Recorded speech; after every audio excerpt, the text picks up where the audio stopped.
We're back with Alden Chodash of AldenBoxing.com. This past weekend, Alden, things didn't turn out the way you expected. Paul Williams did beat Carlos Quintana in their rematch, blasted him out in one round. Williams should be taking on the winner of Cotto Margarito, no? Yeah, this victory is extremely important in terms of Paul Williams' confidence, being a younger fighter and coming off his first loss. He demolished Quintana. I'm not sure what the outcome would look like if Quintana made it out of the first round. Paul Williams did look sharp. He might have very well have pulled out a victory, but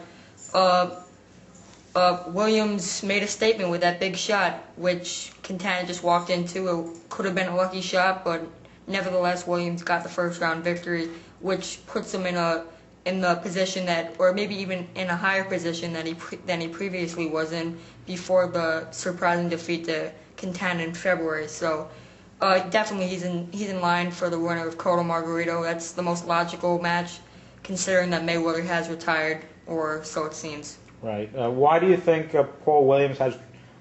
You're thinking that Quintana actually could beat Paul Williams, and why is that so? It's a bad stylistic matchup, but he got Quintana out of the picture in the best way he could have, knocked him out in the first round. There's going to be no talk of a third bout, definitely not, although they're 1-1 against each other. I think Williams may have been a little bit lucky that he got in that left-hand shot and blasted him out. He may have pulled out a victory, but it wouldn't be as spectacular as it turned out to be this Saturday. You're telling me Paul Williams will always have trouble with guys who move laterally?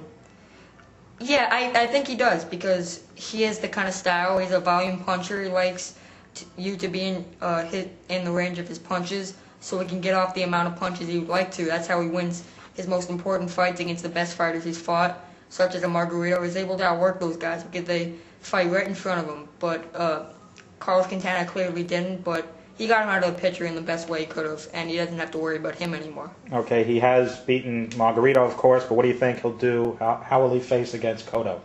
If Cotto gets by Margarito, I think Cotto would still have a good chance of beating Paul Williams, because he is capable of outboxing top-class fighters. Okay.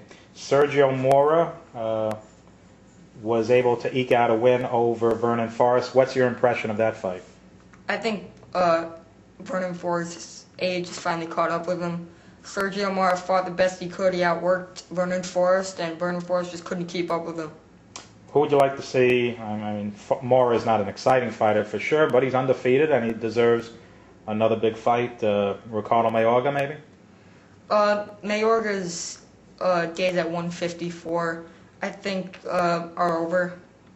But his last fight has been at 170. I think it's probably too late in his career to get motivated to get down to 154. I haven't heard too much out of Ricardo Mayorga. We heard about that whole thing with Miguel Cotto, which would have happened at 147. But I think Sergio Mora should look forward to maybe a bout with Verno Phillips, which probably would be the best in terms of unifying the division. And it wouldn't be a great stylistic matchup on paper, and wouldn't be good for casual boxing fans and even real boxing fans, but it'd probably unify the division, most importantly. How good would Mora be if he had some punching power? The way he fights doesn't suggest him being a puncher anyways. He doesn't shift his punches. He doesn't put anything behind his punches. He's just a hit and move fighter. He doesn't pivot behind his punches.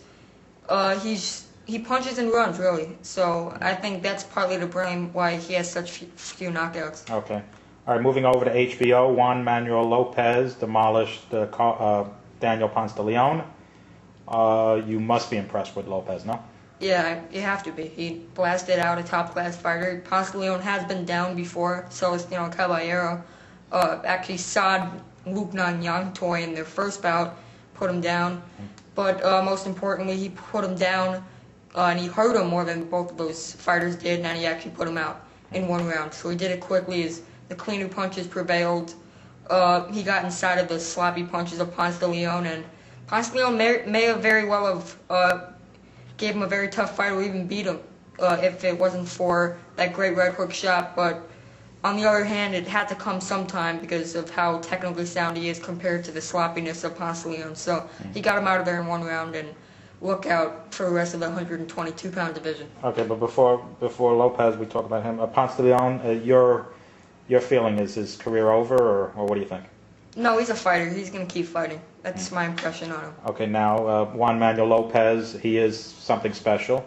No? Yeah, he is. I'm not sure how he'd face against a better all-around fighter. Such as Vasquez? As Vasquez or Rafael Marquez, he's still developing up until against gradually better fighters up until the part where they tossed him out against Daniel Ponce de Leon.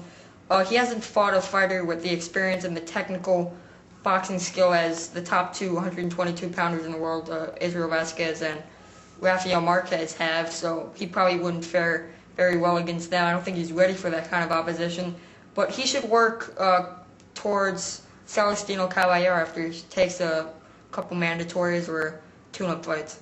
And you like his chances against Caballero, no? Yeah, another fight I'd like to see is possibly one against Robert Guerrero if he could get up to 126. It's a bout of interest. They look like two guys of equal boxing skill, really. Okay.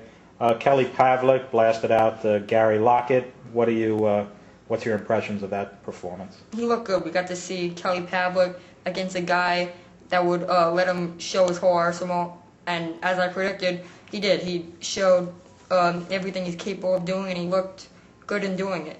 Although the opposition was very lackey, he looked good. Who would you rather see, Calzaghe Pavlik or Calzaghe Jones? Well, I think Calzaghe would have a lot more to worry about with Kelly Pavlik with his punching power. But on the other hand, Roy Jones is a quick fighter, and he could throw Calzaghe off with his speed and his angles. But I think Pavlik would definitely have a much better chance of beating a Joe Calzaghe. But nevertheless, I think Joe Calzaghe's hand speed would mean too much for Kelly Pavlik. So you say Calzaghe still would have the edge over Pavlik? Yeah, I think he'd have the edge over both of those fighters. And I think he should fight both of them. He should fight both of them. Maybe Jones first, though. Yeah. Okay. And what is your? We're wrapping up now. Floyd Mayweather, as you alluded to, announced his retirement again. First of all, do you believe him? You know, this is actually believable. Look, he turned down a $20 million fight. Bad hands or not, if you turn down that kind of money in a bout that he knows he could win, he definitely is more than capable of winning. He did it before against Oscar De La Hoya. It has to be the end, really. 20 years from now, 50 years from now, 100 years from now, what are people going to be saying about Floyd Mayweather? I think he could have done more. I think it's Miguel Cotto is always going to be a question mark, or maybe he won't. If Miguel Cotto is thrown off track, if he's beaten by Margarito, if he's beaten by Paul Williams in the future, maybe Floyd Mayweather will be regarded as a greater fighter based on Miguel Cotto's future. But he could have done more, definitely. So you say his legacy possibly could be... I think it depends on Miguel Cotto. If Cotto stays unbeaten for his career and beats everybody, you say that would be an asterisk next to Floyd? Yeah, it'd be a huge question mark, whether he could have beaten Cotto. I think he could have. I think he could beat Cotto at his best. But Cotto may be still developing. I'm not sure if he'll ever want to come back, especially if they're looking at what Cotto is going to become if he indeed gets better. If he turned down De La Hoya about he could win for $20 million, I don't think Cotto, as big a name as he is, could draw that kind of money. So I can't see Mayweather coming out of retirement with bad hands and taking on a fighter as dangerous as Cotto. Okay, finally, last question. Cotto notwithstanding, though, Floyd Mayweather, just on his own credits, how will he be considered years to come? Definitely one of the greatest fighters of all time. He won titles in 5 different divisions, which may be undercredited because it's more common that a fighter wins titles in multiple divisions, but he's one of the very few. Maybe there's 5 fighters: Sugar Ray Leonard, Thomas Hearns, Oscar De La Hoya. There's Floyd Mayweather. He may be the 4th fighter. I have to research that, but very few have won titles in 5 different weight divisions, and he's fought the best in each. Except for a couple fighters such as Miguel Cotto and Margarito, but those guys I think he could beat. So I think true hardcore boxing fans could understand that he would have been capable of beating those kind of fighters, and would give him the credit that he deserves. He beat everybody. He beat the best in each division. He's rose up to the occasion. Yeah, he's one of the greatest of all time. Okay, thanks Alden for talking to us. Remember to check out aldenboxing.com for more information. Bye-bye.